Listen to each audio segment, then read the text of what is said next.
Hello, welcome to the sixth edition of my series Read With Me.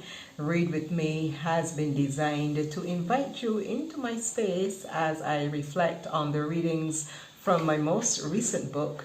Tonight, I Am a Butterfly, Celebrating Seasons of Change. For those of you who may not know anything about this book is an inspirational, motivational book. It's a book of 61 distinct readings. Each reading is capped with an interactive activity designed to help us go a bit deeper into what the reading is discussing. And we've done 5 of them so far. This is number 6. There's one more to go in this particular series. Now remember, this book has 61 readings, which means that you still have a chance to read a whole lot more and to get involved into what this book is inspiring you to do, and that is to change.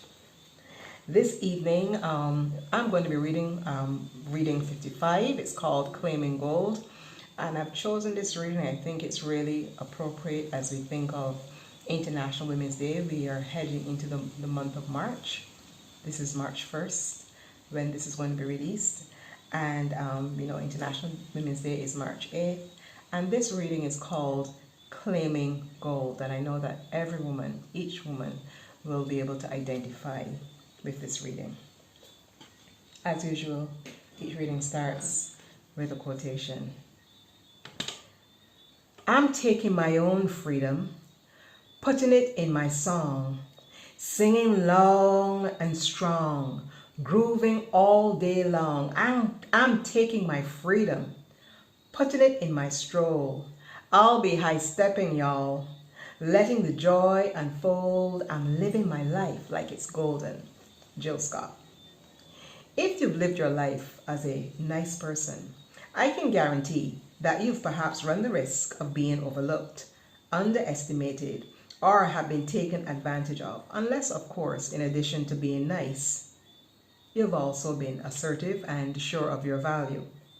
Traditionally, nice people tend not to want to offend or step on the toes of others because, generally speaking, they want to get along and be liked by everyone. In the grand scheme of things, they are easy to get along with and tend not to be too disruptive. They may even thrive on keeping the peace and on going with the flow.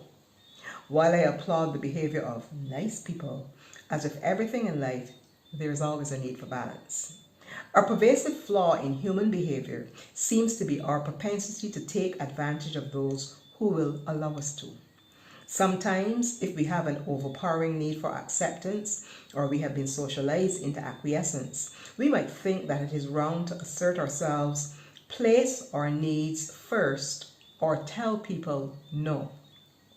One of the most critical areas of self-development and personal change, however, is our ability to discern when we are being abused and undervalued. Overt physical abuse is obvious and easily identified. Emotional undermining, however, is more insidious, occurs under the radar, and is more readily accepted, especially by women who society trains to keep the peace. Having a giving personality which thrives on blessing and helping others is to be commended.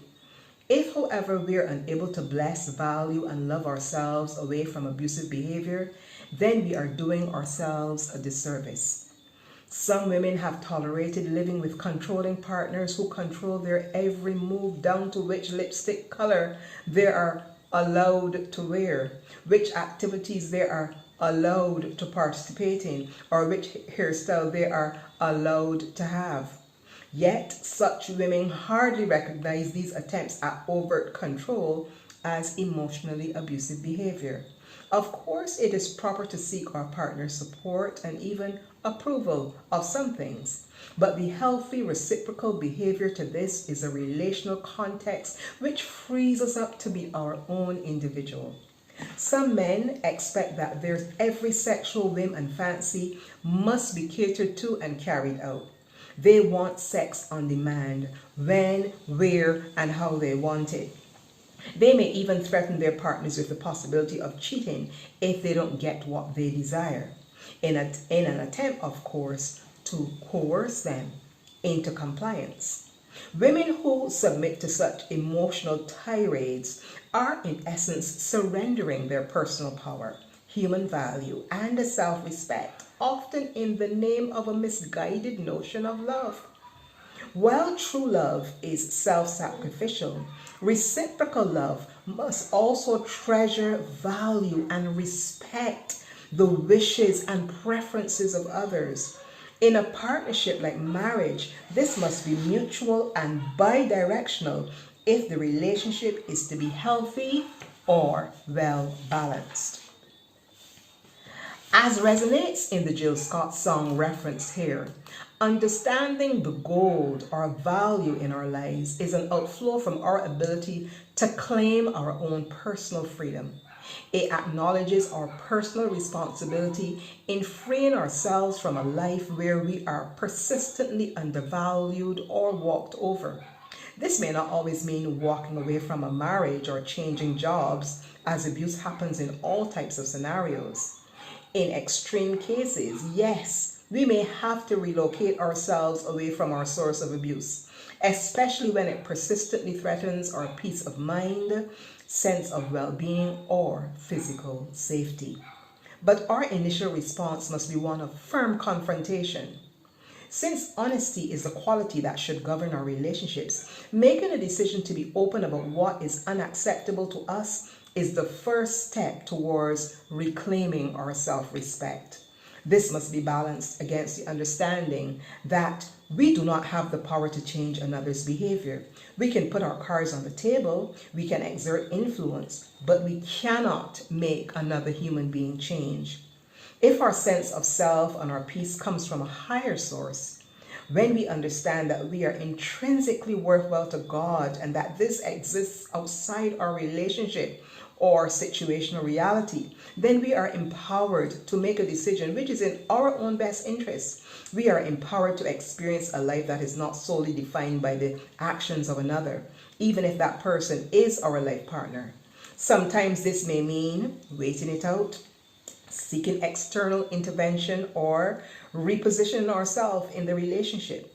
Whatever the case, living our life like it is indeed golden represents our emerging understanding of who we are and of our power of choice.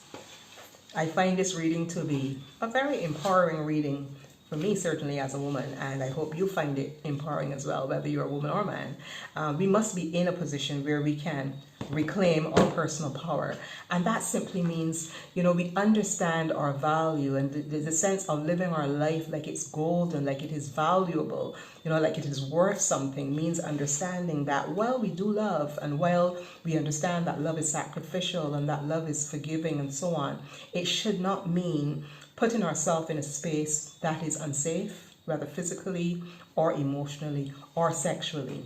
And that we must understand that it is good to be able to stand up for ourselves. It is good to be able to have a difference of opinion from the person that we love and not feel intimidated, not feel that we can't express and be who we want to be, even though we understand that a relationship is one of give and take. So there's always a need for balance, even in a committed relationship like marriage. Now, each of these readings, comes with activities at the end to allow you to engage more with what was read. So the first question that is asked here is, identify any abusive incidents in your life from which you must be willing to walk away. So think about it. What is it that you may need to walk away from? What is it that you may need to distance yourself from? It may not always be an intimate relationship. Sometimes in scenarios in our workplaces or even with our friends or other family, maybe how we interface with parents, how we interface with siblings or, colleagues, anyone. Sometimes we can be trapped in an abusive scenario where people are taking advantage of us and we have been quiet. We have been very nice, and there are times we need to be assertive. We need to speak out. We need to let people know how we feel. And while we can't dictate what they do, certainly we can dictate our own response to it. And this is not about being angry with someone and holding anger and bitterness in our hearts towards people who hurt us. Or actually, when we talk when we confess how we feel, when we admit how we feel, that we feel belittled, or we feel overlooked, or we feel invisible, or we feel manipulated, when we are able to communicate these things, we are actually empowering ourselves, and we are repositioning ourselves to a place where we can let it go, forgive, and move on.